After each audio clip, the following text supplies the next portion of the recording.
이 시간 생각할 하나님 말씀은 신약성경 갈라디아 5장 22절에서 24절입니다. 신약 309페이지에 있는 갈라디아 5장 22절에서 24절을 찾으신 분은 다 일어나서 우리 하나님 말씀 봉독합니다.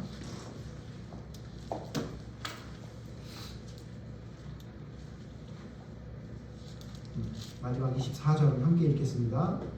갈라디아서 5장 22절. 오직 성령의 열매는 사랑과 희락과 화평과 오래 참음과 자비와 양선과 충성과 우리와 절제니 이 같은 것을 금지할 법이 없느니라. 함께 읽겠습니다. 그리스도 예수의 사랑들은 육체와 함께 그 정욕과 탐심을 십자가에 못 박았느니라. 아멘. 자리에 앉으십시오. 우리가 지금 계속 열매 맺는 믿음에 대해서 생각해 보고 있습니다.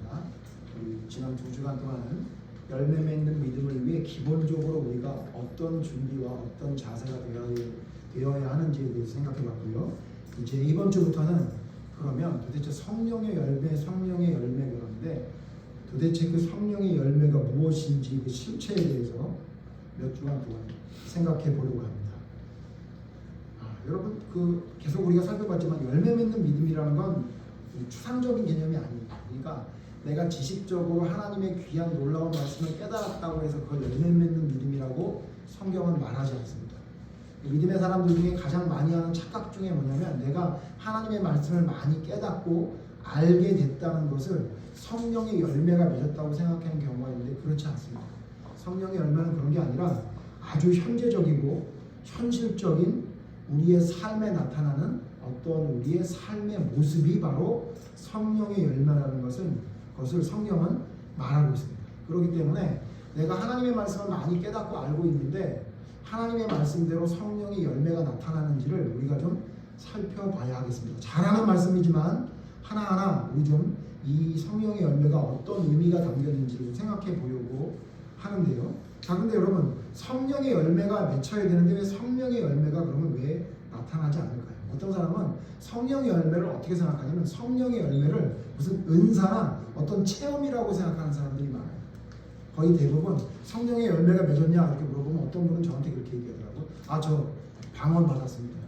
그렇게 얘기하시더라고요. 저 지난주에 아주 놀라운 하나님이 함께 하시는 체험을 했습니다. 근데 그거를 성령의 열매라고 생각하는 경우가 있는데 그렇지 않아요. 여러분 그건 성령의 열매와 관련이 있긴 하지만 특별히 성령의 열매라고 할 수 없습니다. 여러분 혹시 어떤 은사를 받으셨나요? 방언을 받든지 아니면 여러분 어떤 분은 병 고치는 은사를 받든지 아니면 놀라운 은사를 받았습니까? 그건 여러분 성령의 은사의 한 종류일 뿐이고요. 성령의 열매를 맺었다라고 얘기하는 것은 그런 내용이 아닙니다. 그렇기 때문에 성령의 열매가 무엇인가를 알 수 있는 방법은 뭐냐면요. 오늘 지금 읽은 말씀을 통해 성령의 열매가 뭔지를 분명히 말하겠어요. 자, 오늘 말씀 잘 알지만 22절 같이 우리 다시 한번 볼까요? 같이 읽죠. 시작.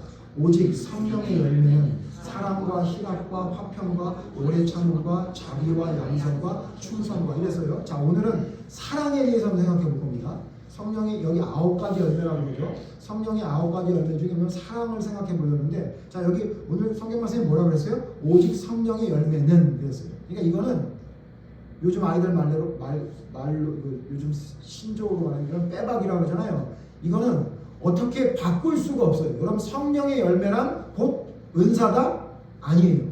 그렇게 해석은 할 수 있을지 모르겠지만 성경에 뭐라냐면 성령의 열매는 9가지로 분명히 말해주고 있어요. 그렇기 때문에 여러분이 성령의 열매가 내가 열매 맺는 믿음인지 하나님의 올바른 믿음을 내 삶으로 열매를 맺고 있는지 알고 싶다면 지금 이번 주부터 계속 생각해볼 이 성령의 열매 9가지를 돌아보면 돼요. 그래서 그 성령의 9가지 열매가 나의 삶에서 맺혀지고 있으면 여러분의 믿음은 열매 맺는 믿음입니다.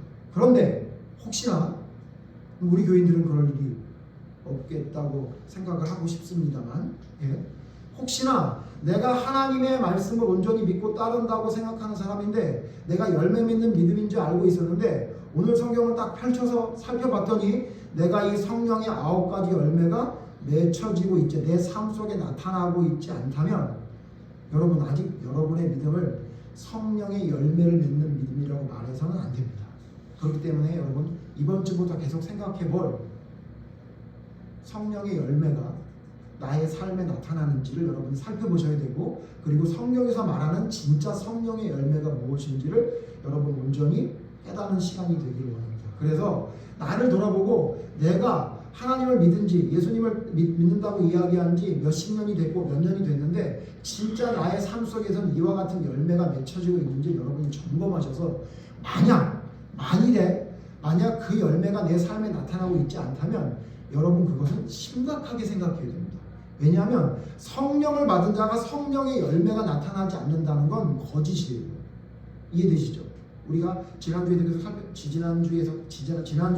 살펴봤습니다만 성령을 받은 자가 성령의 역사가 삶에 나타나지 않는다? 그거는 여러분 불가능한 일이죠. 왜? 내가 죽고 내 안에 성령님이 들어와셔서 나를 살아가게 만드시는데 성령의 열매가 나타나지 않는다? 그건 불가능해요. 맞죠? 그렇기 때문에 여러분 오늘 성경 말씀을 통해서 우리가 하나하나 생각해 보려고 합니다. 먼저 성령의 열매 중에 사랑에 대해 생각해 볼 건데요. 자, 여러분 그러면 성령의 열매, 사랑 여러 가지 많이 있는데 여러분 이 원어를 좀 살펴봐야 될 이유가 있는 것 중에 오늘 하나는 뭐냐면요. 여기 오직 성령의 열매는 이라고 이야기한 다음에 뒤에 열매가 몇 가지가 나오죠? 9가지가 나오죠. 그러면 보통 성령의 열매라는 단어를 쓸 때 단수로 써야 됩니까? 복수로 써야 됩니까? 복수로 써야죠. 9가지나 나오니까. 그죠? 근데 신기한 거 뭐냐면 이 오직 성령의 열매라는 이 열매라는 단어를 원어를 찾아봤더니 이 열매는 단수입니다. 자, 그렇다면 무슨 얘기죠? 이게 왜 단수일까요? 뒤에 9가지가 한 가지라는 이야기예요. 이해되십니까? 제가 예전에도 한번 말씀드렸던 걸로 기억하는데 여러분 이 성령의 9가지 열매를 이렇게 이해하는 사람이 있어요. 나는 충성과 온유는 좀 있는데 절제를 좀 못해. 그러니까 나는 성령의 열매를 한 2개는 맺힌 것 같아. 이렇게 생각하는 분이 있다면 아주 틀린 말은 아닌데요. 그러나 성경적으로 볼 때는 올바른 말은 아니라는 얘기예요. 무슨 얘기냐? 성령의 열매를 맺었다면 이건 단수로 사용했다는 얘기는 뭐죠? 이 성령의 열매 9가지가 곧 한 가지와 똑같다는 얘기예요. 즉 이 얘기는 무슨 얘기냐면 성령의 열매를 맺는 사람은 이 9가지가 다 나타난다는 얘기예요. 이해되시죠? 여러분 어떤 사람을 정의할 때 한마디로 정의가 되나요? 물론 그런 사람도 있긴 하죠. 우리 교회에도 용제 그러면 뭐죠? 극단적 이렇게 하잖아요. 그러나 여러분 어떤 사람을 이렇게 대표적으로 말하는 한 단어이긴 하지만 그 사람을 설명할 때 한 단어로 설명이 되는 거예요? 안 되죠. 그래서 여러분 우리 요즘 젊은 애들이 많이 말하는 그 어떤 사람에 대한 그것도 뭐죠? 그걸 뭐라 그러죠? 알파벳으로 말하는 걸 MBTI 맞아요. MBTI 그거 뭐죠? 4가지를 통해 가지고 그 사람의 성향을 말하잖아요. 여러분 어떤 사람을 이야기할 때 그 사람이 한 가지로 정의가 되나요? 그렇지 않죠. 그 사람의 성품, 성향에 대해서 여러 가지로 말해요. 강한 듯해 보이나 되게 어린 게 네? 우리 용비 굉장히 강해 보이지만 사실은 굉장히 약한 아이예요. 그죠? 네. 굉장히 사람들 앞에서 당당해 보이지만 사실은 굉장히 소심하고 여러 가지 일을 다 가지고 있죠. 그 여러 가지를 뭐라고 얘기하죠? 어떤 한 사람이라고 얘기하는 거죠. 그러므로 여러분 성령의 열매가 똑같아요. 이 9가지가 다 나타나는 게 바로 성령의 열매지. 한 가지만 나는 하는데 나는 이 나머지 8가지는 못하겠어. 내가 5가지는 나타나는데 4가지는 나는 안 나타나. 이건 여러분 잘못 알고 있다는 거죠. 그러므로 여러분 성령의 열매는 지금부터 몇 주간 생각해 보겠지만 이번 주부터 이 9가지 열매가 여러분 삶에 다 나타나야 그게 진짜 성령의 사람인 겁니다. 그러면 먼저 이 내용을 살펴보기 전에 그러면 여러분 왜 성령의 열매가 우리의 삶에 나타나지 않는 걸까요? 뭐 때문에 성령의 열매가 나타나지 않는 걸까요? 성령의 열매가 나타나지 않는 이유를 지금 읽었던 말씀 조금 앞으로 가면 분명하게 말해주고 있어요. 갈라디아 5장 16절 한번 봅시다. 16절 제가 읽고 여러분 17절 읽어주십시오. 16절 이렇게 말합니다. 내가 이르노니 너희는 성령을 따라 행하라. 그리하면 육체의 욕심을 이루지 아니하리라. 17절 같이 읽으시죠. 육체의 소욕은 성령을 거스르고 성령은 육체를 거스르나니 이들이 서로 대적하고도 너희가 거스르는 것을 하려 합니다. 성령의 열매, 성령을 따라 행하는 성령의 열매가 왜 맺혀지지 못하냐? 이유를 뭐라고 말하고 있냐면 너희에게 있는 육체의 소욕 때문, 육체의 욕심 때문이라 이렇게 말해요. 여러분, 우리가 믿음 생활을 하면서 성령을 받았다고 말하는 사람이 성령의 열매가 맺히지 못하는 이유는 우리 안에 성령만 계신 게 아니라 누가 있어요? 욕심이 들어있어요. 로마서에서는 뭐라고 말하고 있죠? 우리에게 두 자아가 있는데 하나는 하나님의 선을 행하고자 하는 자아, 성령의 자아가 있고 또 하나는 어떤 자아가 있대요? 내 육신의 욕심을 이루려고 하는 자아가 있대요. 그러니까 이 두 자아가 있는데 이 두 자아가 여기서 뭐래요? 싸운대요. 서로 대적한대요. 근데 누가 이기면? 성령을 따라 행하고자 하는 나의 자아가 이기면 뭐가 열매 맺혀지는 거예요? 성령의 열매가 맺혀지는 거예요. 둘이 싸웠는데 육체의 욕심이 이기게 되면 어떻게 돼요? 성령의 열매는 맺히지 않는 거예요. 그러므로 여러분, 우리가 생각해 보겠습니다만 여러분의 삶 속에 성령의 열매가 맺히지 않는 이유는 한 가지 이유밖에 없어요. 뭐 때문에요? 육체의 욕심을 이루고자 하는 것 때문에 맺혀지지 않는 거예요. 다시, 내가 성령을 받은 자로서 성령의 열매가 9가지나 주렁주렁 열려야 되는데 그게 맺히지 못하는 이유는 어떤 나를 괴롭히는 사람이 있거나 내가 지금 이와 같은 열매를 맺을 수 없는 상황이거나 아니면 어떤 이유에서 이게 맺혀지지 않는 게 아니라 내 안에 성령을 따라 행함으로 성령의 열매를 맺고자 하는 나보다 육신의 욕심을 이루기 위한 나의 욕심이 더 강하기 때문에 열매가 맺히지 않는 거예요. 이건 핑계할 수가 없는 거예요. 이것에 대해서는 여러분이 핑계하면 안 돼요. 내가 성령의 열매를 왜 못 맺느냐? 이유는 한 가지야. 내 육신의 욕심 때문에. 근데 우리는 보통 나는 육신의 욕심이 있어요 라는 말을 참 하기 어려워하죠. 나는 하나님의 말씀대로 순종하려는 마음보다 내 마음에 있는 욕심을 더 이루고자 하는 사람이에요 라는 말을 하기가 굉장히 부끄럽고 그런 사람이 되기 싫어하는 마음 때문에 자꾸 어떻게 하냐면요, 이걸 자꾸 해석을 하려고 해요. 합리화하려고 해요. 그러니까 내가 사실은 사랑하지 못하는 이유는 9가지 열매, 내가 사실은 희락이란 기쁨이 돼, 내가 사실은 기뻐하지 못하는 이유는, 내가 오래 참지 못하는 이유는, 내가 온유하지 못하는 이유는, 내가 절제하지 못하는 이유는 뭐가 있대요? 그거는 거짓말이에요. 성경 말씀으로 그건 거짓말이에요. 거짓말이고 왜 그러냐면 내가 사랑하지 못하는 이유는, 내가 기뻐하지 못하는 이유는, 내가 참지 못하는 이유는 뭐예요? 내 안에 성령을 따라 행하고자 하는 마음보다 내 육신의 욕심을 따르고자 하는 마음이 더 강하기 때문에 열매를 맺지 못하는 거예요. 그러므로 여러분 이제부터 계속 생각해 볼 말씀을 통해 여러분이 뭘 느끼고 여러분이 뭘 깨닫기를 간절히 바라냐면 여러분 안에 얼마나 큰 욕심이 있다는 사실을 깨닫기를 바라요. 그래서 그 욕심을 하나님 앞에 내려놓고 우리 지지난주 어떻게 해요? 내 자아를 완전히 죽이는 그러한 나의 올바른 믿음의 자세가 있어야만 성령의 열매가 맺히는 겁니다. 그러므로 성령의 열매를 맺히기 위해 내가 충성해야지, 내가 참아야지, 내가 기뻐해야지. 여러분 이렇게 자꾸 강조하고 되뇌인다고 그게 되는 게 아니에요. 성령의 열매는 자연스럽게 맺혀지는 거예요. 어떻게 해요? 내 안에 있는 내 자아가, 내 욕심, 육체의 욕심을 이루고자 하는 내 자아를 성령을 따르고자 하는 내 자아와 싸워서 죽여야, 낮춰야, 없어져서 고개를 숙이게 만들면 그러면 당연히 성령의 열매는 자연스럽게 맺혀지는 거예요. 억지로 되는 게 아니에요. 여러분 사랑하는 게 억지로 되던가요? 사랑하는 게? 기뻐하는 게 억지로 되던가요? 아니죠. 사랑과 기쁨, 성령이 여기서 말하는 성령의 열매는 전부 자연스럽게 되는 거예요. 자연스럽게 되지 않은 건 반드시 문제가 생겨요. 억지로 사랑하면 언젠간 끝이 나죠. 억지로 오래 참으면 언젠가 화를 내죠.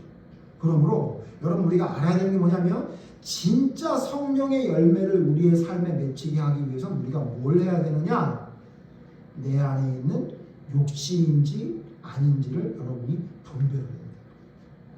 오늘 첫 번째 성령의 열매 첫 번째 뭐냐면은 사랑에 대해서 생각해 볼게요. 자, 사랑. 뭐 사랑에 대해 모르는 사람이 없어요. 다 알죠. 그럼 도대체 성령의 열매 첫 번째 사랑이라고 나오는데 이 사랑이 뭡니까?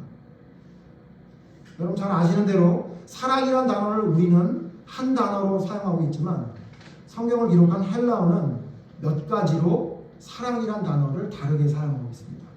예를 들면 남녀 간의 사랑, 그건 여러분 잘 아는 대로 에로스라고 표현하고 있고요.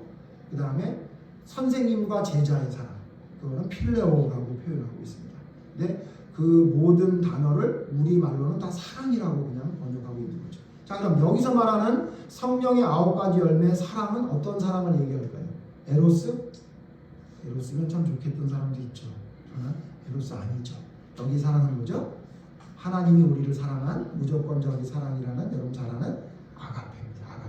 아가페를 이야기하고 있어요. 그러므로 성령의 열매를 맺히는 사람은 반드시 사랑하는 사람이에요.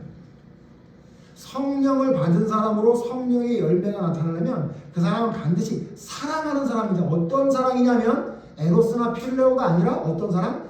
아가페적인 사랑이 우리의 삶 속에 나타나야 됩니다.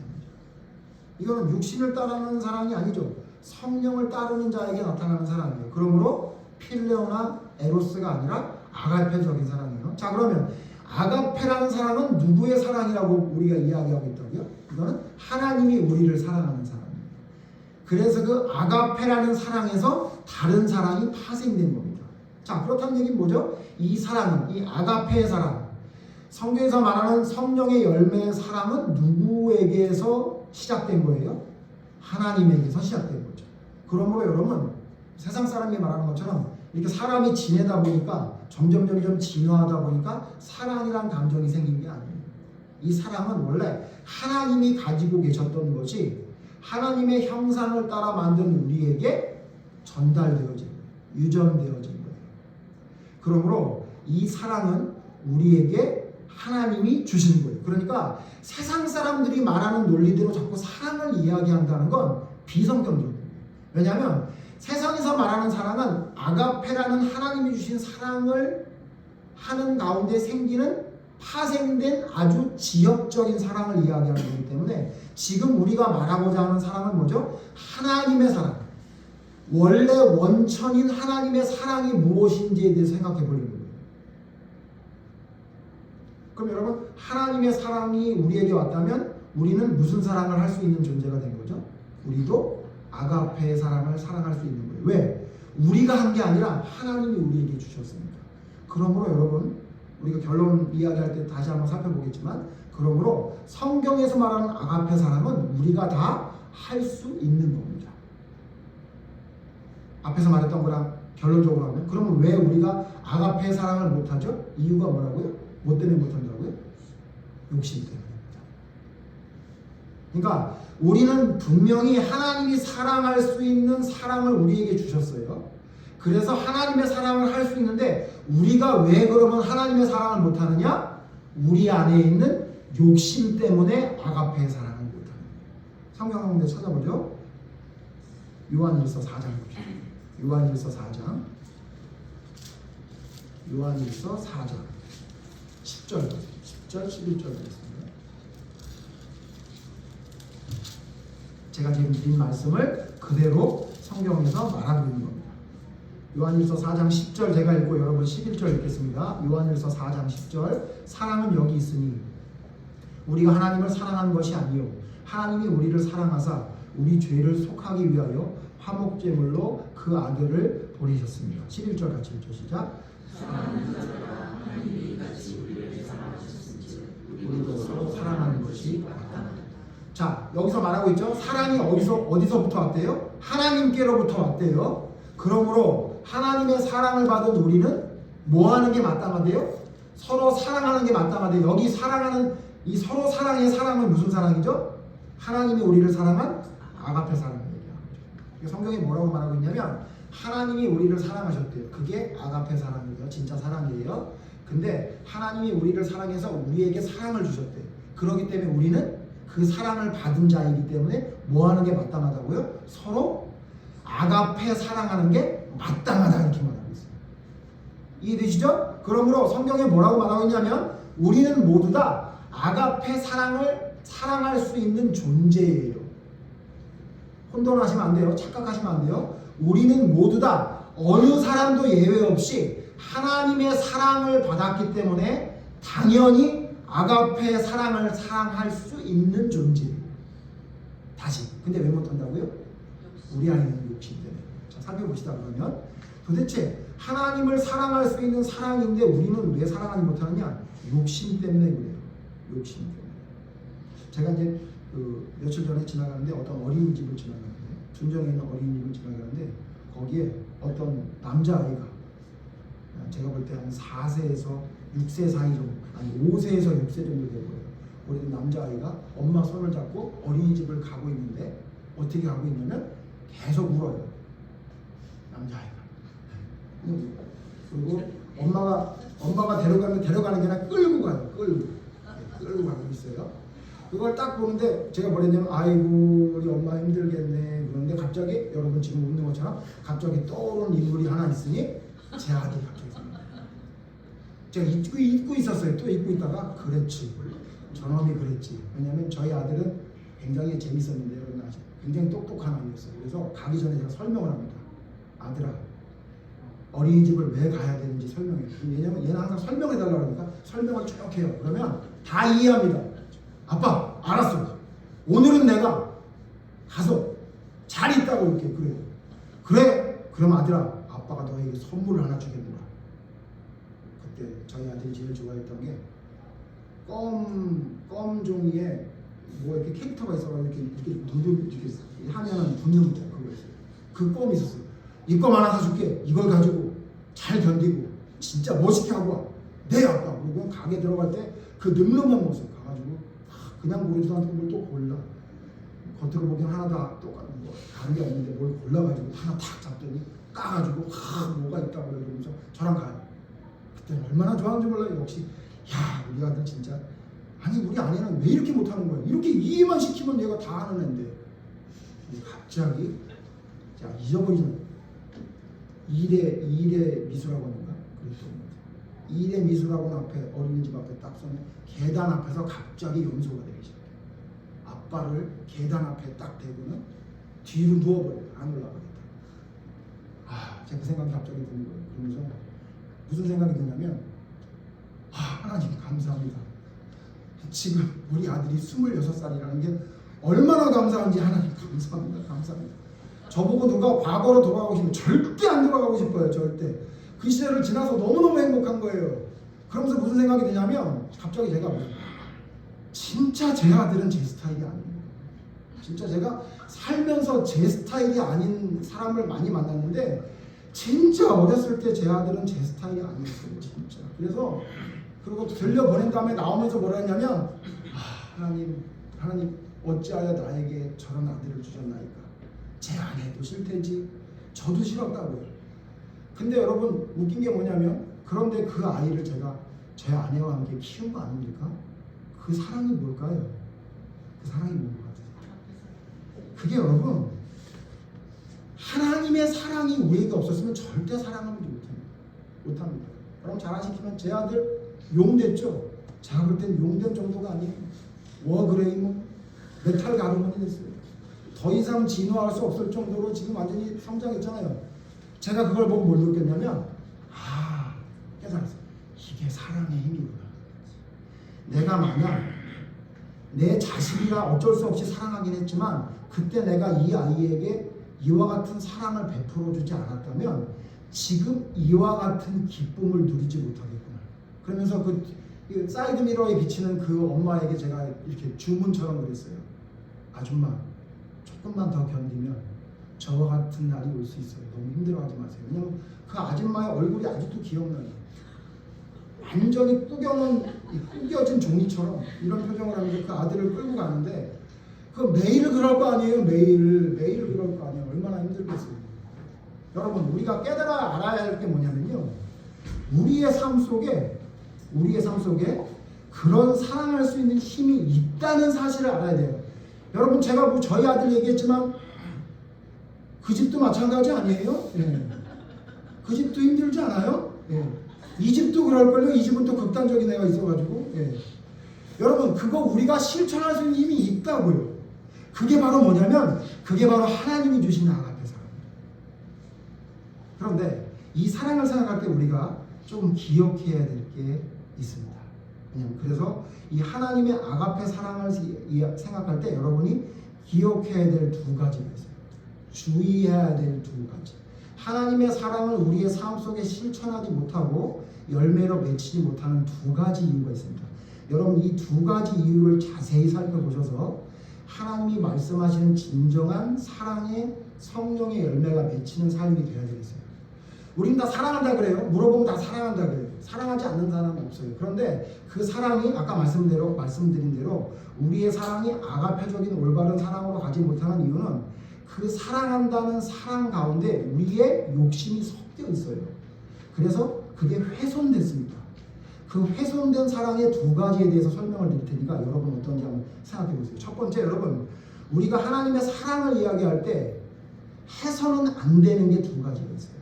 이 해서는 안 되는 두 가지를 여러분이 잘만 생각하시면 제대로만 바로잡으시면 아가페 사랑의 열매가 우리의 삶에 맺히게 됩니다. 첫 번째, 우리가 하지 말아야 될 사랑인데 그게 무슨 사랑이냐면요, 아니란 사랑이에요. 아니란 사랑. 이거를 그냥 쉽게 말하면 뭐냐면 아니란 사랑이 뭐냐면요, 모자란 사랑이에요. 모자란 사랑. 이게 무슨 얘기냐면요, 내가 예수님을 믿는 자예요. 그래서 성경을 봐요. 그럼 성경에 사랑이 뭐라고 말하는지 여러분 너무 잘 아시잖아요. 그러면 이 사랑을 해야 된다라고 생각하는데 실제적인 삶엔 사랑이 안 됩니다. 그렇게 사랑하고자 하는 마음이 들어서 내가 이 남편이 별로 마음에 안 들지만 사랑해야 되겠다라고 해서 딱 집에 들어왔는데 갑자기 제빵기를 사놨어. 그러면 저희 아내가 그걸 보고 이걸 왜 산 거야?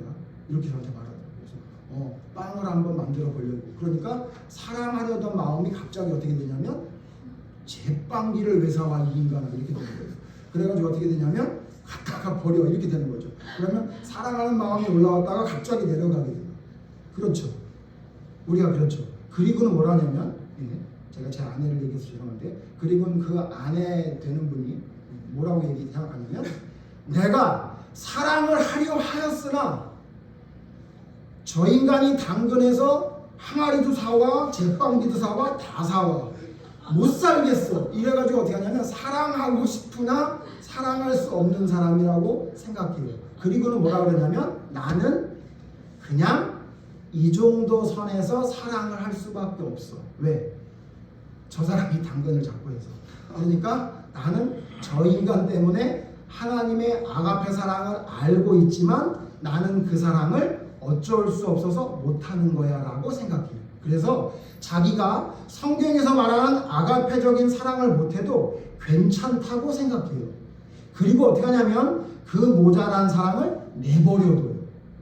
그러니까 어떻게 되냐면 평생 가도 다른 사람, 저기 이디오피아에 있는 아주 불쌍한 아이를 위해서는 눈물을 흘리면서 그 아이에게 계좌이체를 하면서 사랑을 보여줄 수 있지만 내 옆에 살아가고 있는 내 남편에 대해서는 절대로 그렇게 사랑을 못하는 사람으로 바뀌는 거예요. 우리가 오후에 스크루테이프 편지에 대해서 우리 책을 보면서 살펴보고 있지만 거기서 뭐라고 말해요? 가상의 인물을 사랑할 수는 있지만 현실에 있는 내 눈앞에 있는 사람은 사랑할 수 없게 만드는 것이 누가 하는 짓이래요? 그게 마귀가 하는 짓이라고 우리의 선배 C.S. 루이스는 말하고 있죠. 여러분 그 말씀이에요. 그러니까 뭐냐면 내가 사랑을 하는데 좀 모자란 사랑을 하는 걸 괜찮다고 생각하게 만들어 우리를. 그게 뭐냐면 그게 성령의 열매가 우리의 삶에 맺히지 못하는 거예요. 그래서 내 기준에 모자란 사람은 사랑할 수 없는 거예요. 저 사람은 내가 사랑할 수 있는데 이 사람은 안 돼. 여러분 다 있잖아요. 여러분 다 있죠. 또 시침이 떼지 말고요. 여러분 다 있죠. 다른 사람은 다 사랑할 수 있는데 이 사람만은 아가페 사랑 못하는 사람 있죠. 그 내 돈 떼먹은 사람, 나한테 욕한 사람, 그 사람 있잖아요. 그죠? 근데 그걸 뭐라고 생각하냐면 그건 어쩔 수 없어. 그건 어쩔 수 없는 거예요. 왜? 나는 하나님이 아니라서 나는 모자란 인간이라 이 정도밖에 사랑할 수 없어. 그리고 내버려 두니까 문제는 뭐냐면 우리의 삶에 성령을 받았다면 성령의 열매 9가지 중에 가장 첫 번째인 사랑의 열매가 우리의 삶에 주렁주렁 열매가 맺혀야 되는데 우리의 삶 속에 이게 안 맺혀. 그러니까 진짜 수박 큰 게 맺히는 게 아니라 요만한 열매 하나 맺히고는 됐어 이 정도면 돼 이러고 넘어가게 됩니다. 여러분 근데 한번 생각해 보세요. 내 기준에 맞는 사람이 있어요? 여러분 혹시 그런 사람 있으세요? 내 기준에 딱 맞는 사람 있어요? 아니 저희 아내는 저도 기준에 안 맞는다는데 네, 저 같은 남편도 기준에 안 맞는다는데 제 아내 기준에 딱 맞는 남자가 있을 것 같으세요? 제가 볼 때는 없어요. 여러분 어때요? 그럼 제 기준에 딱 맞는 여자가 있을 것 같으세요? 그런 사람이 어디 있어요? 제 기준에 딱 맞는 사람이 누군지 아세요? 그거는 우리 예수님밖에 없으세요. 하나님밖에. 근데 우리는 뭐라고 착각하냐면 내 기준에 맞는 사람이 있다는 착각을 해요. 상상의 사람을 하나 생각하고는 내 기준에 맞는 사람이 있는데 이 사람은 내 기준에 맞지 못하는 이런 부분이 있기 때문에 나는 이 사람에게 아가페 사랑은 못해 라고 여러분이 결정을 한 거죠. 그러니까 신기한 건 뭐냐면 이 사람은 사랑한다고 흉내만 내고 뒤에서 욕하고 이 사람은 진짜 사랑한다고 이야기하고 이런 이중적인 모습을 가지고 있으면서 그래도 성령의 열매가 나는 맺힌다는 착각을 하게 우리에게 만들어요. 이게 안일한 사랑이에요. 여러분 사랑을 이렇게 안일하게 사랑을 하기 때문에 우리의 삶 속에 사랑의 열매가 못 맺힙니다. 성경의 예를 한번 들어보죠. 성경에 자기 기준에 맞는 대로 사랑하는 유명한 사람이 한 사람이 있어요. 그게 누굽니까? 그게 요압 장군이에요. 여러분 요압 장군에도 다 알고 있어서 제가 설명 안 해도 다 아시죠? 그러면 얼마나 좋겠어요. 그죠? 그러면 제가 설교를 할 이유가 없는데 여러분 아시죠? 아브넬 아마사 아시죠? 이거 모르잖아요. 그죠? 제가 설명을 드릴게요. 그래서 목사가 필요한 거예요. 자 봅시다. 여러분 돌려서 까서 죄송해요. 성경 좀 보라는 얘기입니다. 그러니까 드라마 좀 보지 마시고 이거 무지하게 재밌어요. 제가 설명을 해드리면 진짜 재밌을 거예요. 사무엘 하서 여러분 한번 읽어보시면 진짜 재밌는 얘기가 너무너무 많아요. 제가 오늘 새벽에도 너무 재밌어서 이거 보다가 아이고 설교하러 가야 되는데 내가 큰일 났다 이럴 정도로 재밌었어요. 요압이요 3사람을 죽여요. 3사람 죽인 이유에 대해 살펴보면 이 사람이 얼마나 자기 기준대로 사랑하는 사람이었는지를 알 수 있어요. 요압 장군은 누굽니까? 다윗 왕의 오른팔입니다. 다윗의 군대장관. 다윗은 요압과 함께하지 않고 전쟁을 해본 적이 없을 정도로 다윗의 완전한 신복입니다. 진짜 믿음이 좋은 사람이었어요. 심지어 다윗 왕에게 그러면 안 된다고 조언을 할 정도로 요압은 훌륭한 하나님의 사람이었어요. 근데 이 사람에게 문제가 생겨요. 뭐냐면 아브넬을 죽입니다. 아브넬인 사람을 죽여요. 아브넬을 왜 죽였냐면 그냥 겉으로만 보면 죽일만 해요. 왜냐하면 사울이 죽고 난 다음에 사울의 아들 이스보셋이 있었거든요. 근데 하나님이 사울이 죽은 다음에 다윗을 왕으로 세우기로 했는데 사울의 아들이었던 이스보셋이 자기가 왕이 되려고 해요. 그때 그 이스보셋의 군대 장관이 아브넬이었어요. 그러니까 다윗의 군대 장관 요압, 다윗을 왕으로 생각하지 않는 사울의 아들 이스보셋의 군대 장관이 아브넬이에요. 좀 쉽게 말하면 그러니까 이 아브넬은 나쁜 편, 우리 편 아니야. 나쁜 편이야. 그러면 요압이 아브넬을 죽일 수 있는 거 아니에요. 근데 문제는 뭐냐면 아브넬이 항복을 하고 돌아왔는데 요압이 죽였다는 거예요. 이유가 뭔지 아세요? 아브넬을 죽인 이유가 뭔지 아세요? 왜냐하면 아브넬이 전번 전쟁에 자기 동생 아사엘을 죽였어요. 그래서 요압이 계속 마음속에 생각하고 있었던 거예요. 내 동생을 저놈이 죽였지. 이러고 있었는데 갑자기 항복을 하니까 다윗 왕이 받아준다고 하니까 몰래 귓속말로 얘기하는 척을 하면서 사람이 없는 데로 데려간 다음에 칼로 죽였어요. 뭐죠? 내가 다윗을 너무너무 사랑하고 하나님을 너무너무 사랑하는데 내 동생을 죽인 놈은 사랑할 수가 없습니다. 이게 요압의 기준입니다. 여러분과 비교해 보라는 거예요. 여러분 사랑하지 못하는 사람 있잖아요.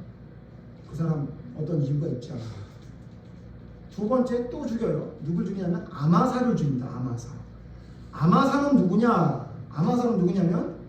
다윗 왕을 배신한 아들 압살롬이라는 놈이 있었죠. 압살롬의 군대 장관 아마사. 자, 그럼 요압이 죽일만 하잖아요. 이건 어떻게 죽였느냐? 아마사도 항복을 해요. 그래서 다윗 왕이 아마사를 받아들이기로 결정해요. 그런데 요압이 자기 혼자 생각하기를 저놈을 받아들인다면 내 군대 장관이라는 지위가 문제가 될 것 같다는 생각을 해서 또 지난번 했던 방법으로 한적한 곳에 내려가서 뭐가 떨어진 줄 알고는 고개를 숙일 때 턱수염을 잡고 또 찔러 죽여요. 이유는 뭐예요? 저자가 나의 지위에 문제가 될 것 같아요. 지금 우리는 말하면 나와의 이해관계, 나에게 득이 되지 않고 실이 될 자이기 때문에 나에게 해를 끼칠 거라는 생각이 드니까 나의 이해관계와 맞서니까 그때 어떻게 되냐면 그냥 바로 죽여버려요. 저는 믿는 사람 중에 그런 사람 많이 봐요. 너무너무 인자하고 좋은 분 같은데 갑자기 자기와 이해관계가 될 때 자기에게 손해가 끼치거나 자기의 생각에 맞지 않는다는 이야기를 하면요, 갑자기 불같이 화를 내는 사람이 있어요. 깜짝 놀랄 정도로 왜 저러나 모르겠다. 이유가 뭔지 아세요? 그 사람의 사랑은 성경에 말하는 아가페 사랑은 아닌 거예요. 그러니까 자기가 세운 기준에 맞는 건 사랑할 수 있어요. 성경엔 그런 걸 뭐라고 말했죠? 예수님이? 그런 건 누구도 한다? 세리도 하고 이방인도 하는. 그건 쉽게 말하면 무슨 얘기냐면 자기를 좀 더 쉽게 풀면 그런 건 사랑도 아니야. 그걸 누가 사랑이라고 하니? 지금 우리가 생각하고 있는 성령의 열매인 사랑은 그런 사랑 아니에요. 그런 정도의 수준 낮은 사랑이 아니라고요. 하나님이 우리를 사랑해서 예수님을 이 땅에 내려보내셔서 우리를 위해 십자가를 죽기까지 사랑하는 그 아가페 사랑을 얘기하는데, 그게 예수님을 믿는 자에게 성령님이 우리에게 들어와셔서 우리에게 그러한 사랑이 우리의 삶에 나타나는 성령의 열매가 맺힌다고 했는데, 우리가 왜 그런 사랑을 못 맺히느냐? 이유는 한 가지예요. 나에게 이해관계가 있을 때 그 사랑 못하는 거예요. 그 사람 못하는 거예요. 그리고 나에게 무슨 잘못을 한 사람 있잖아요. 그 사람 사랑 못하는 거예요. 그러니까 뭐라고 얘기하냐면, 부부들이 하는 얘기 중에 제일 한심한 얘기가 뭐냐면 그냥 우리는 의리로 사랑해, 이런 거예요. 여러분, 세상에서 누가 하는 얘기 듣고 막 깔깔대고 웃으면서 여러분 그거 하지 말라 그랬죠. 여러분, 성경에서 의리로 사랑하라 그래요? 예? 그렇게 말씀하셨어요? 그게 아니고요. 나의 모든 것을 다 주고 그를 위해 죽을 만큼 사랑하는 것을 사랑이라고 얘기했잖아요. 근데 적당히 아니란 사랑을 하면서, 모자란 사랑을 하면서 괜찮다고 생각해요. 그러니까 여러분, 백날 천날 시간이 지나도 성령의 사랑의 열매는 안 나타나요. 사람들에게 여러분 그런 얘기 들어요? 저 사람에겐 사랑이 뚝뚝 떨어진다 그래요? 그런 얘기 들으세요? 저는 그런 얘기 듣기를 바라요. 그게 진짜 믿음의 사람이에요. 근데 이해관계가 맞을 땐 사랑하고 이해관계가 맞지 않을 땐 안 사랑해요. 저를 돌아봤거든요. 제가 이제 기도를 해요. 우리 교인들을 위해 기도할 때가 있잖아요. 그러면 제가 솔직히 말씀드리는 거예요. 예를 들면 A 집사가 있어요. 우리 교회는 집사님이 몇 분 안 계셔서 누군지 알지도 모르겠다. A 집사가 있는데 요즘 나한테 너무 태클을 걸어. 그러잖아요. 그럼 기도를 하면 어떻게 기도를 하다가 휙 지나가요. 그 집사님, 하나님 올바로 서게 해주세요. 넘어가요. 제가 좀 과장되게 얘기한 거예요. 설마 그렇게 기도하겠어요, 목사가? 마음을 다해서 기도하지 않고 그냥 주기도문 맨날 외워서 그냥 생각도 안 하고 하듯이 그냥 이렇게 기도를 하게 돼요.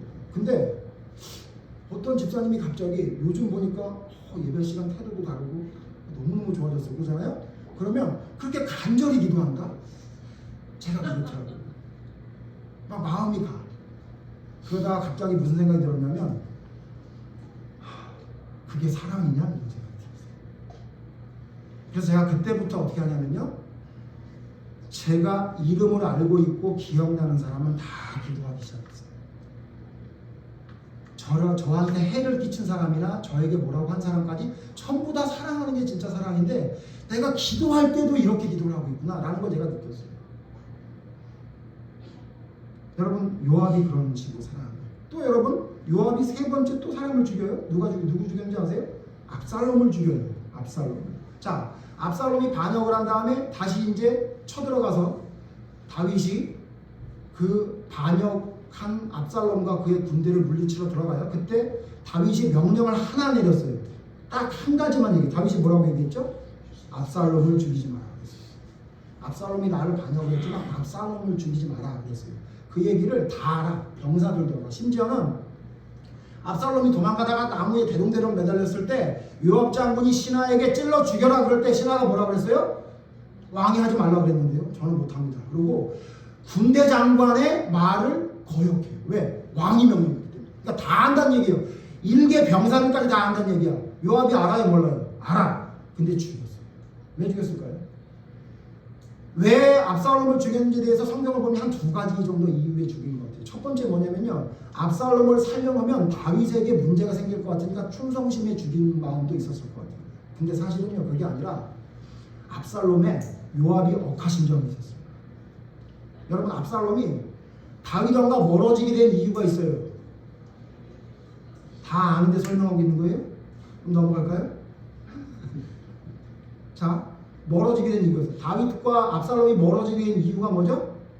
압살롬이 암논을 죽여요. 암논.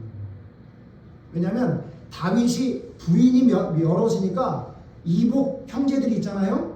근데 자기 친여동생인 다말을 암논이라는 이복 형이 강간을 해요. 겁탈을 해요. 그리고는 어떻게 했냐면 결혼을 하겠다고 해놓고 내치어요. 그걸 알고 있었던 압살롬이 2년 동안 복수의 일을 갈고 있다가 결국 암논을 죽여요. 그래서 어떻게 되죠? 다윗 왕이 화가 나니까 압살롬이 도망가요. 다른 나라로 도망가요. 자, 도망갔던 압살롬을 다윗 왕에게 이끌고 데려온 사람이 누군지 아세요? 이게 요압이에요. 요압이 드보아에 있는 현명 여인을 데려다가 자기 아들 둘이 싸우다가 한 아들이 죽었는데 사람들이 형제가 싸우다가 죽였으니까 살인범이니까 이 아들마저 죽이라 그럽니다. 그리고는 다윗 왕에게 가서 자기의 그 신세 한탄을 해요. 그러니까 다윗 왕이 뭐라 그러냐면, 야, 아무리 뭐 죽이긴 해도 아들을 다 죽이면 너에게는 아들이 없어지니까 그러면 안 되겠다. 그렇게 이해하게 만든 다음에 뭐 얘기한 거예요? 암논을 죽인 압살롬 용서해 주세요. 이렇게 얘기를 하죠. 그러니까 다윗 왕이 다 알아채고, 너 그 요압이 보냈지? 알았어. 압살롬 오라 그래. 그래가지고 무슨 얘기냐면 압살롬에게는 요압이 은인이에요. 은인. 왜냐하면 이방 나라에서 다윗 왕에게 올 수 없었던 것을 지혜로운 방법을 통해 압살롬의 편을 들어서 다윗 왕에게 데려왔거든요. 근데 문제는 뭐냐면 2년이 지나서, 그러고 또 2년이 지나서 2년 동안 돌아왔는데도 다윗 왕이 자기를 부르지 않으니까 압살롬이 이 못된 놈이 화가 난 거예요. 그래서 어떻게 하는지 아세요? 요압의 요압의 밭에다 불을 질러. 요압의 밭에다가 불을 질러. 요압이 와서 너 이게 뭐 하는 짓이야? 그랬더니 아니 나를 뭐하러 데려왔어요? 이렇게 2년 동안 왕에게 데려가지 않을 거면. 그리고 요압에게 승질을 내요. 제가 볼 때는요, 요압 장군 이거 기억하고 있었어요. 이런 배은망덕한 놈 같은 거. 그렇게 생각하고 어떻게 하냐면요, 반역을 일으켰어? 잘 됐다. 그리고 어떻게 하냐면 저놈을 죽여야 돼. 이런 생각이 들었던 거죠. 그러니까 다윗 왕이 죽이지 말라 그랬는데 자기가 가서 병사도 안 죽인데 자기가 찔러 죽여요. 아시죠? 요압이 나중에 어떻게 됐죠? 다윗이 유언으로 솔로몬에게 뭐라고 그래요? 너 절대로 요압이 백발로 걸어서 죽음에 들어가지 않게 해라. 죽여라. 그렇게 얘기했죠. 제단에 뿔을 잡고 있어서 가서 죽여라. 자, 요압이 어떻게 사랑한 거죠? 아니란 사람, 모자란 사람을 어떻게 해요? 괜찮다고 내버려뒀더니 어떻게 됐냐면 자기가 생각하고 판단하는 게 다 맞다고 생각합니다. 그래서 어떻게 하냐면 아브넬도 죽여. 내 동생 죽였으니까. 아마사도 죽여. 왜? 내 자리 뺏길 것 같으니까. 압살롬도 죽여. 우리 밭 불질렀으니까. 그러니까 자기 기준에 맞으면 사랑할 수 있고 자기 기준에 맞지 않으면 왕이 명령하든 하나님의 명령하든 다 죽여버려. 우리 어때요? 우리는 어때요? 뭐 다른 사람 얘기할 필요 없어요. 우리 어때요? 우리 그렇게 사랑해요? 요압처럼 사랑합니까? 아니면 하나님이 우리를 위해 예수님을 주신 사랑처럼 사랑합니까? 우리 안 그러죠. 그래놓고 우리 어떻게 하냐면요, 그게 사랑이라고 믿어요. 스스로. 그래도 이게 사랑하는 거야. 그래도 난 사랑해. 누가 나를 사랑한다고, 누가 나한테 칭찬도 하고 나 누구한테는 잘하니까. 나 이 사람한테는 엄청 잘하거든? 그러니까 난 사랑하는 거야. 난 하나님의 사랑이 내 속에 넘쳐. 근데 저놈은 안 돼. 그러면서 그걸 뭐라고 생각하냐면 그게 사랑이라고 생각해요. 그러니까 사랑의 성령의 진짜 열매는 안 맺히는 거죠. 그러니까 세상 사람이나 나나 비교해도 별다를 거 없이 이방인이나 세리처럼 사랑하면서 그냥 살고 있으면서 그게 진짜 사랑이라고 믿는 착각에 빠져야 돼요. 여러분, 예수님이 그렇게 사랑했습니까? 여러분, 예수님이 사랑한 제자들은 안 모자랐어요. 여러분, 예수님이 사랑한 제자 안 모자랐냐고요. 여러분, 예수님의 가장 큰 사랑을 받은 사람이 누구죠? 베드로죠. 베드로가 얼마나 모자란지 알고 있죠. 여러분 잘 아는 대로 뭐예요? 주는 그리스도시요 살아계신 하나님의 아들이신다라는 이야기에 굉장히 고무됐어요. 그래서 그 다음에 예수님이 내가 이제 죽어야 돼 그랬더니 뭐라 그래요? 그런 일을 멀리하라 그래가지고 예수님에게 뭐라고 혼났어요? 사탄아 이렇게 혼났잖아요. 모자라 이렇게 모자라. 심지어 예수님에게 사탄이라는 얘기를 들었네요. 그 다음에 여러분 최후의 만찬에 너희가 나를 다 버리고 떠나리라 그랬더니 베드로가 앞장서서 뭐라 그래요? 나는 죽을지언정 다른 사람은 다 떠나도 나는 절대로 안 떠나겠습니다. 이렇게 얘기했죠. 예수님 뭐라 그래요? 너 오늘 저녁에 나를 3번 부인할 거다. 부인했어요 안 했어요? 부인했죠. 이렇게 모자란 사람이에요. 그리고요 모자란 거 하나 여러분 더 알려드릴게요. 진짜 얼마나 모자라냐면 진짜 모자랍니다. 성경 하나 볼까요? 얼마나? 요한복음 21장 보세요. 요한복음 21장에 보면 베드로의 흑역사가 나와요. 요한복음 21장 보세요. 요한복음 21장 7절 같이 읽죠. 같이 시작. 예수께서 사랑하시는 그 제자가 베드로에게 이르되 주님이시라 하니 시몬 베드로가 벗고 있다가 주님이라 하는 말을 듣고 겉옷을 들으며 바다로 뛰어내리더라. 오늘 한 새벽에도 읽었는데 우리 두 지구나. 그러니까 이해할 수 없는 행동을 하고 물에 뛰어들려면 옷이나 벗고 뛰어들는 거예요. 옷을 입고 뛰어드는 건 또 뭐예요?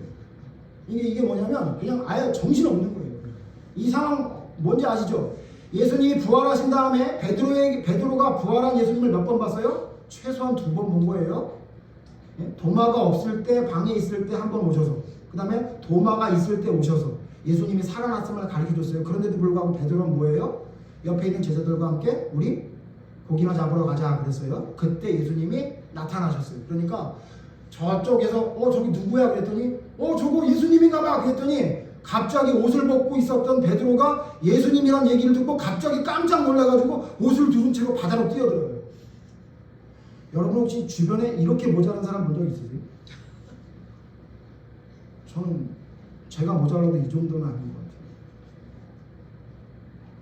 근데 이 모자란 예수님의 제자였던 이 베드로에게 예수님 어떻게 해요? 그 다음에 너 뭐하냐? 아이고 그 옷은 어떻게 말릴래? 이 한심한 놈아 이래요? 올라오라 그래서 어떻게 해요? 뒤에 보시면 예수님께서 손수 떡과 생선을 준비하셔서 먹여요. 먹이면서 뭐라 그래요? 베드로야 베드로를 꼭 집어요. 나를 사랑하냐? 3번 물어보시고 내 양을 먹이라 내 양을 치라 그러면서 뭐예요? 너 고기 잡으러 다니는 사람으로 다시 돌아가지 말고 너 3번 부인해도 너 말도 안 되는 모자란 짓을 해도 괜찮으니까 이제 허리띠를 졸라매고 죽도록 충성하는 길을 가라고 예수님이 그를 사랑해 주셨잖아요.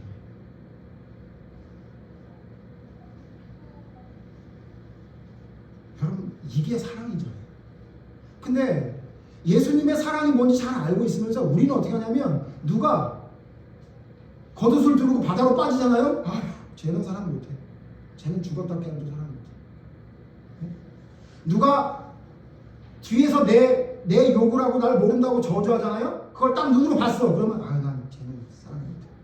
쟤를 어떻게 사랑해? 그렇게 자기의 모자란 사람을 아니란 사람을 괜찮다고 생각하니까 나타나는 현상이 뭐냐? 성령의 열매인 사랑이 우리의 삶에 나타나지 못해요. 두 번째, 우리의 사랑이 아가페적인 사랑이 아닌 못 되는 이유가 뭐냐면 우리가 아니란 사랑을 그냥 내버려둬서 그렇다고 말씀드렸고요. 두 번째 뭐냐면요, 우리의 사랑 중에 가장 큰 문제인 사랑이 뭐냐면 교만한 사랑이에요. 교만한 사랑. 성경 보죠. 고린도전서 13장 한번 보죠. 고린도전서 13장은 사랑장이라고 잘 알고 계시죠? 고린도전서 13장에 사랑에 대해서 이렇게 말하고 있어요. 고린도전서 13장 5절 4절 뒷부분부터 4절 제가 뒤에 읽을 테니까 여러분 5절 같이 읽죠. 사랑은 교만하지 아니하며 5절 무례히 행치 아니하며 자기의 유익을 구하지 아니하며 성내지 아니하며 악한 것을 생각하지 아니하며 여기 뭐냐면 교만하지 않는 것이 사랑입니다. 교만하는 건 사랑이 아니에요. 또 자기의 유익을 구하거나 무례히 행하는 것은 사랑이 아니라고 말하고 있어요. 여러분 그런데 우리는 있잖아요. 교만한 사랑을 너무 잘해요. 교만한 사랑. 교만한 사랑을 하는 사람의 특징이 뭐냐면 무례하게 행해요. 무례하게 행동해요. 예의가 없게 행동해요. 근데 문제는 뭐냐면 예의가 없게 행동하면서 그걸 사랑이라고 생각해요. 여러분 아셔야 돼요. 내가 아무리 옳아도 무례하게 행동하는 건 사랑이 아니에요. 내가 아무리 옳아도. 대표적인 사람이 누구죠?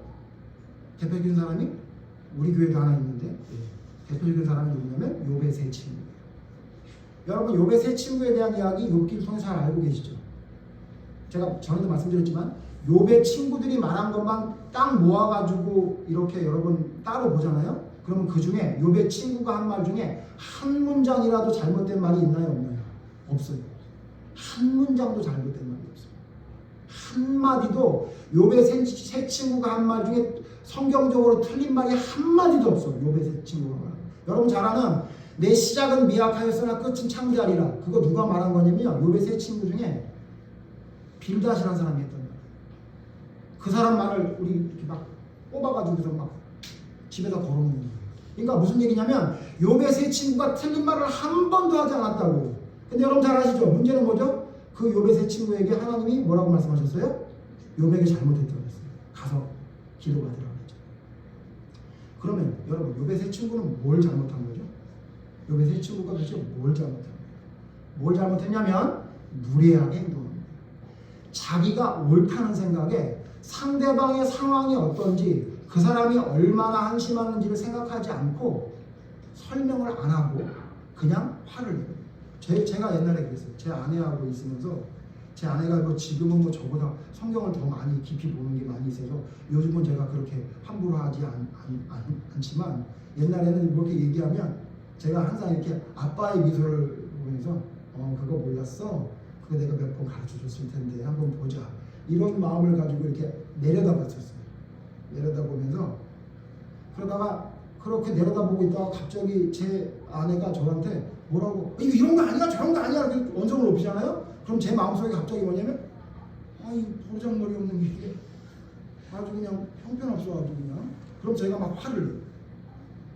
그리고 저는 뭐라고 생각했냐면 제가 예의가 없어서 내가 이렇게 혼내는 게 맞다 이렇게 생각했었어요. 근데 시간이 지나고 나니까 제가 교만했다는 걸 알 수 있는 거예요. 여러분 만약에 예를 들어보세요. 어떤 A라는 사람인데 성경을 잘 몰라. 그럼 어떻게 해야 돼요? 태준은 어떻게 해야 돼요? A라는 사람이 성경을 잘 몰라. 그러면 그 사람에게 어떻게 해야 돼요? 가르쳐줘야죠. 모르니까. 만약에 예를 들어 그 사람이 다 알아. 완벽하게 막 하나님의 말씀이 뭔지를 다 알고 있는데 그렇게 행동한다 그러면 책망하고 꾸짖을 수 있어. 근데 그 사람이 잘 몰라. 아무것도 몰라. 맨날 교회는 그냥 갔다가 그냥 아멘하고 돌아오고 아무것도 몰라. 여기 막 아마사가 누군지 뭐 아브넬이 누군지 몰라. 아무것도 몰라. 난 몰라. 이런 사람. 그럼 어떻게 돼요?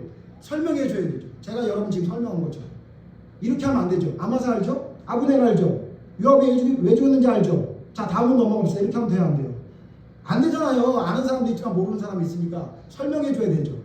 근데 제가 보니까 그 사람이 모른다면 그 사람에게 충분히 설명을 해주고 그 사람 입장에서 왜 저렇게밖에 생각하지 못하는지를 진짜 아빠 같은 마음으로 생각했어야 되는데 제가 그 순간 뭐가 있었냐면 교만한 마음이 들었더라고요. 제가 밖에 나가면 속칭 이단이라는 사람 많이 만나요. 제가 요즘 여호와의 증인을 엄청나게 많이 만나요. 자꾸 오세요. 또 우리 교회도 올지 몰라요. 또. 제가 그분한테도 얘기했는데 뭐냐면 제가 옛날에는요 성경을 많이 안다고 해가지고 엄청 교만했었어요. 그래가지고 너 이것도 모르지 저것도 모르지 이래놓고선 그러니까 나한테 오지 마 이렇게 얘기하고 제가 보내고 맨날 그랬었어요. 물론 제가 그렇게 말하진 않았지만 제 마음 상태가 그랬다고요. 시간이 지나고 나니까 제가 알았어요. 뭐냐면 네가 할 짓이 아닌데 네가 했구나라는 걸 깨닫게 됐다고요. 여러분 특히 하나님을 온전히 섬긴다고 열심을 내는 사람들 중에 거의 대부분이 이 교만한 사람을 해요. 그래서 자기 말이 옳다는 이유 때문에 상대방의 상황이 어떤지 돌아보지도 않고 그냥 막 말해요. 저도 그렇게 안 하려고 애쓰고 있어요. 여러분 그런 면이 저도 많이 있는 거 여러분 잘 아시죠? 그러니까 우리 주일학교회가 그렇게 됐겠죠. 성경 하나 찾아볼게요. 욥기, 여러분 욥기 보세요. 욥기 19장 보세요. 욥기 19장에 보면 욥의 세 친구들이 왜 잘못했는지를 알 수 있는 성경 말씀이 있어요. 욥기 19장 21절부터 제가 21절 욥기 19장 21절 같이 읽죠. 욥기 19장 21절 시작. 나의 친구야 너희는 나를 불쌍히 여겨다오 나를 불쌍히 여겨다오 하나님이 손이 나를 치셨구나. 22절 너희가 어찌하여 하나님처럼 나를 박해하느냐 내 살로도 부족하냐. 여러분 이거 욥이 한 얘기예요. 이게 지금요 그 친구들하고 한 두 번째 오고 가는 이야기를 두 번 정도 한 상태에서 얘기한 거예요.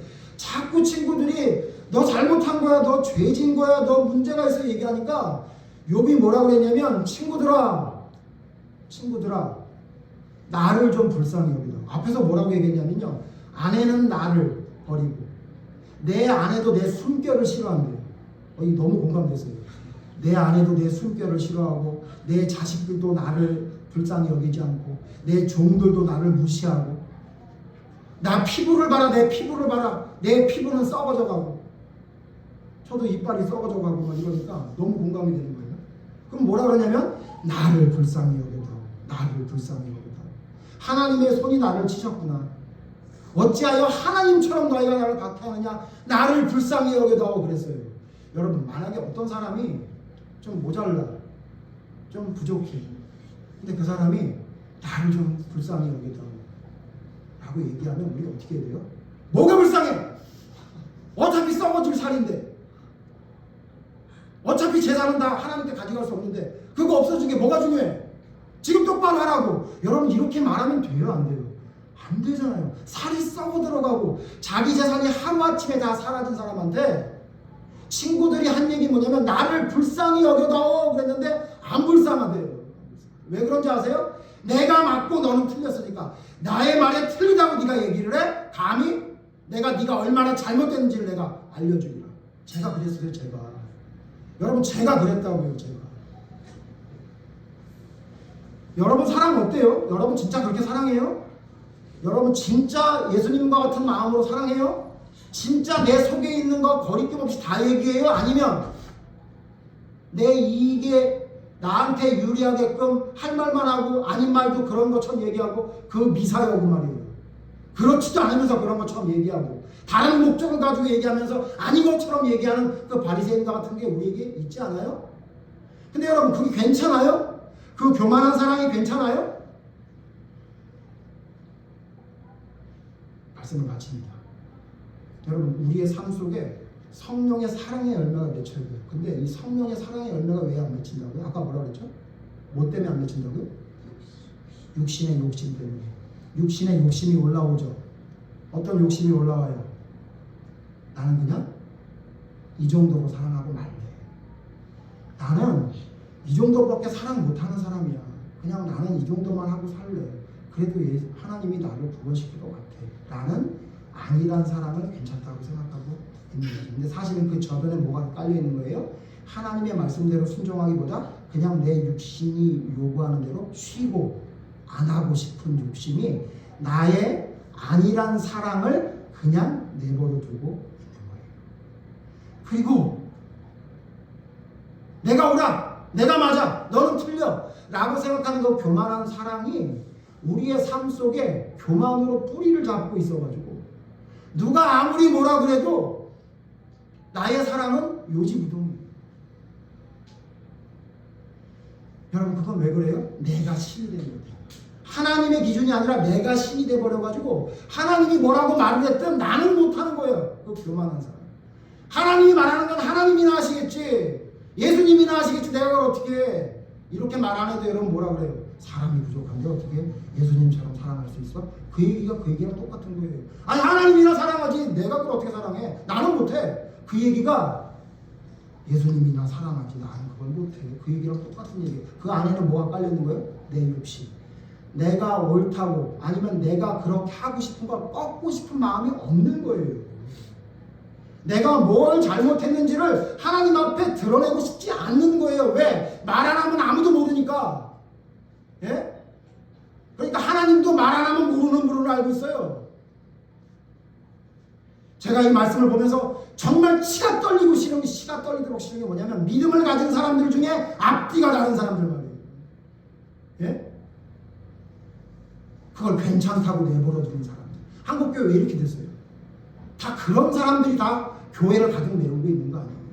여러분 어떤 집사님이나 권사님이나 목사님 만나면 여러분 진짜 그분들에게 사랑을 느껴요? 예? 그분들에게 진짜 믿음의 사람이라는 마음 깊은 존경심이 들어요? 아니면 저게 어떻게 집사가 됐지? 저런 사람이 어떻게 목사지? 여러분 그런 생각 안 들어요? 자, 그 사람은 그렇다 치더라도 여러분은 어때요? 여러분은 어때요? 여러분은 성령의 열매인 사랑의 열매를 여러분 삶 속에 맺히고 살고 있습니까? 혹시 아니란 사랑하고 있으면서 사랑하고 있다고 착각하는 거 아니에요? 혹시 교만한 사랑하면서 하나님이 아닌 자기를 우상처럼 섬기고 있으면서 사랑하고 있다고 착각하고 있는 거 아니에요? 돌아보시고 진정한 사랑이 우리 마음속에 성령님을 통해 온전히 열매 맺는 삶을 나타내는 여러분과 제가 되기를 간절히 바랍니다. 여러분 안에 있는 잘못된 사랑의 형태를 하나님의 말씀으로 바로잡아서 진정한 성령의 사랑의 열매가 맺히는 모두가 되기를 간절히 바랍니다. 기도하겠습니다. 하나님, 우리의 뜻대로 하나님을 섬기는 것이 아니라는 것을 너무나 잘 알고 있으면서 하나님, 우리는 언제부터인지 내가 신이 되어버린 것 같습니다. 내가 우상이 되어버려서 하나님의 말씀이 아무리 뭐라고 말해도 나는 할 수 없다, 어쩔 수 없다라는 말도 안 되는 핑계거리를 가지고 하나님의 말씀에 순종하지 않은 모습으로 그대로 살아가고 있습니다. 하나님, 요압 장군을 이야기하는 게 아닙니다. 하나님, 욥의 세 친구를 이야기하는 게 아닙니다. 바로 나를 이야기하는 겁니다. 하나님, 나의 사랑은 아니란 사랑, 모자란 사랑에 머물러 있는 거 아닙니까? 아니면 하나님, 나는 그 교만한 사랑에 머물러서 진정으로 나를 불쌍히 여겨다오라고 소리치는 자에게 사랑이 아닌 아픔을 주고 있는 것은 아닙니까? 하나님, 나를 돌아보게 하셔서 진정한 성령의 사랑의 열매가 우리의 삶에 맺힐 수 있는 올바른 믿음에 설 수 있도록 하나님 인도해 주시옵소서. 내 안에 있는 내 욕심, 내 자아가 철저히 하나님 앞에 썩어 없어지는 놀라운 성령의 역사가 나타나길 원합니다. 내가 아닌 하나님의 말씀이 기준이 될 수 있는 올바른 믿음을 바로 세우게 하시고, 그럴 때에 하나님의 말씀이 하나하나 순종해 나가며 잘못된 것을 바로 잡아 나갈 때에 성령의 진정한 열매가 우리의 삶에 맺힐 줄로 믿습니다. 주님이 우리에게 주신 그 사랑을 훼손하지 않고 온전히 다른 사람에게 전달할 수 있는 귀한 사명 감당할 수 있는 저희 삶이 될 수 있도록 인도해 주시옵소서. 감히 우리가 누구라고 그 고귀한 사랑을 훼손할 수 있겠습니까? 우리를 사랑하신 그 사랑하심으로 모든 자를 내 몸처럼 사랑할 수 있는 믿음의 사람이 될 수 있도록 하나님, 내 안에 있는 내 욕심을 철저히 죽일 수 있는 회개가 우리의 삶에 일어날 수 있도록 하나님 역사하여 주시옵소서. 그럴 때에 진정한 사랑의 열매가 우리의 삶에 맺힐 줄로 믿습니다. 성령의 열매를 맺는 삶을 살아가게 하여 주시옵소서. 예수님 이름으로 기도드립니다. 아멘.